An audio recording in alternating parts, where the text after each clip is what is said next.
Hello everyone.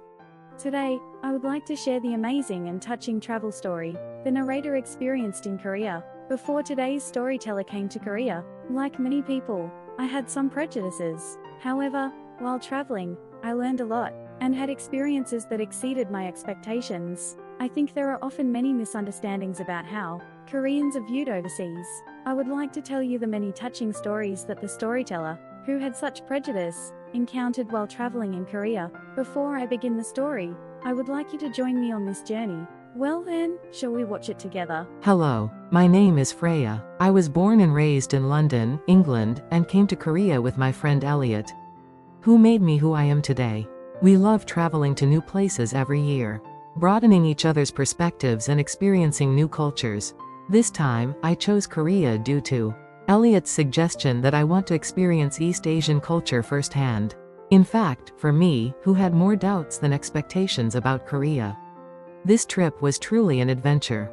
On the first day of my trip, I was trying to find hidden charms among Seoul's busy streets and colorful neon signs.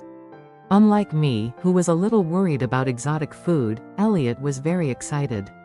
On our first day, we were lucky enough to go to Hongdae, a hot place where young Koreans gather.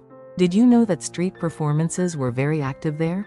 In particular, I was immersed in a musical performance by a young group, clapping and moving my body to the rhythm. They came down from the stage after the performance and came up to us, thanked us for enjoying the performance and handed us a drink.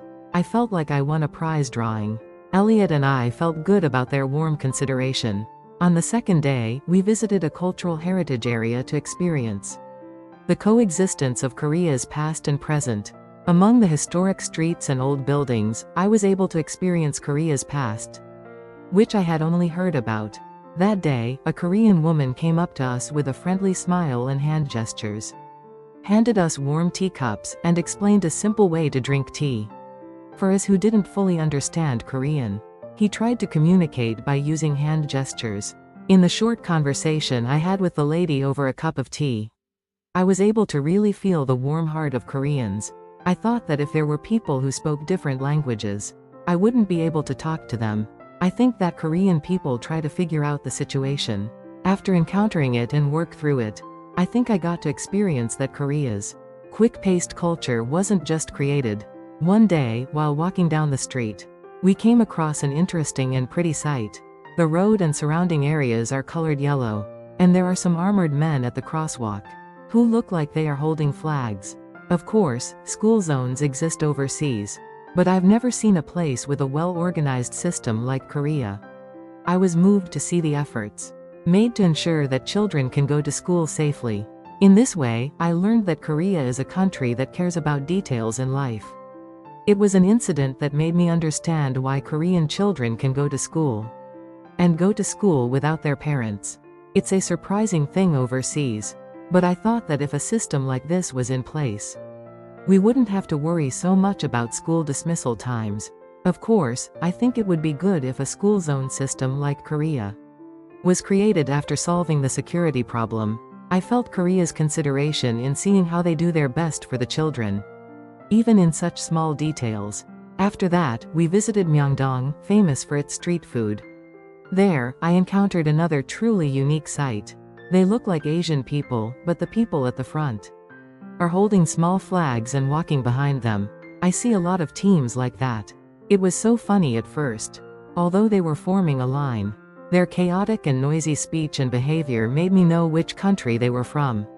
In the case of Japanese people, they are a bit timid and don't want to cause harm to others.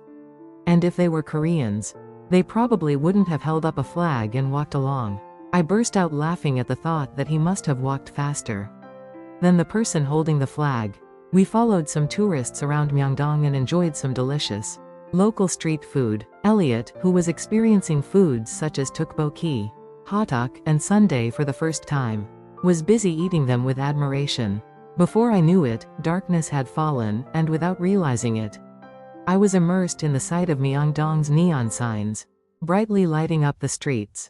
Elliot and I walked around Myeongdong, enjoying the liveliness of the night street. Before we knew it, we naturally blended in with the shining shops. and people's laughter. At first, we felt a bit of distance as foreigners. But our hearts warmed as we saw Koreans caring for each other in an unfamiliar place. Elliot said as he walked back to his dorm that night, "Freya, Korea is a truly amazing place, unlike what you heard." I also nod my head. I felt that this trip was an opportunity to break the wrong prejudices I had about Korea. On the third day, we visited Samsung-dong, a place where Korea's modern technology and tradition meet. Also famous as the IT center. What impressed me the most there was COEX Mall. And I was fascinated by the atmosphere, where various cultural elements came together. While operating such a large-scale shopping mall, the design that considered harmony with the ecosystem stood out. The aquarium located inside was also a unique experience. I felt that Koreans always create new things, and at the same time try to maintain harmony. This balanced development in Korea left a deep impression on us. After leaving COEX Mall, we decided to take a break at a nearby cafe. The modern interior and warm scent of coffee welcomed us. I had the opportunity to talk with the younger generation of Korea there. A truly passionate and creative mind stood out.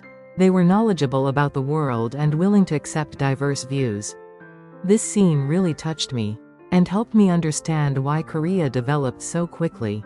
As my trip in Korea came to an end, my heart filled with gratitude. On our last day, Elliot and I headed to Bukhansan National Park to enjoy the beautiful natural scenery. If I had experienced the splendor and energy of the city center before, this time, I wanted to experience the static beauty of Korea. As I walked through the clear air and dense forest, my fatigue seemed to be washed away. The hikers we met while hiking shared cool water and simple snacks with us. And it was a moment that warmed our bodies and minds. Experiencing the harmonious encounter between nature and people here, I fully felt the hidden charm of Korea. On the way back from our trip, Elliot and I thought we would miss every moment we had here. Korea was more than just a travel destination. It was a special place that gave us unforgettable memories. At the end of our trip, Elliot and I looked at each other and smiled.